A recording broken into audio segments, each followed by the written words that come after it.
আসসালামু আলাইকুম বন্ধুরা, আশা করি সকলেই ভালো আছেন। বন্ধুরা, আমি এখন যেখানে যাচ্ছি এখানে দেখতে পাচ্ছেন একটা ছোট বাঁশের মতো দেখা যাচ্ছে। এই বাঁশের মধ্যে হচ্ছে পাখি বাসা বেঁধেছে। এই পাখির বাসা দেখার জন্য যাচ্ছি।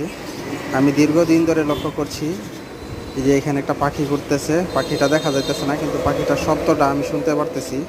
একটা চড়ুই পাখির মতো দেখতে একটা পাখি, কিন্তু চড়ুই পাখি না।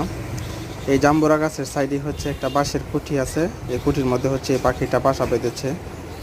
এই জাম্বুরা গাছের মধ্যে হচ্ছে এই পাখিটা এখন বসে আছে, তার বাচ্চার জন্য খাবার নিয়ে আসছিল। আমি পাখিটাকে ভিডিও করার জন্য চেষ্টা করেছি। যে এখানে গর্তগুলা দেখতে পাচ্ছেন, এগুলো হচ্ছে কাঠঠোকরা যে পাখি আছে, কাঠঠোকরা পাখি হচ্ছে এই গর্তগুলা করেছে। এই উপরের গর্তটার মধ্যে হচ্ছে এই পাখিটা বাসা বেঁধেছে। পাখিটা প্রতিনিয়তই হচ্ছে তার বাচ্চার জন্য খাবার নিয়ে আসতেছে। এটা আমি প্রায় সময় দেখি, আপনাদেরকে দেখানোর চেষ্টা করলাম। ধন্যবাদ সকলকে ভিডিওটি দেখার জন্য। সবাই ভালো থাকবেন। আল্লাহ হাফেজ।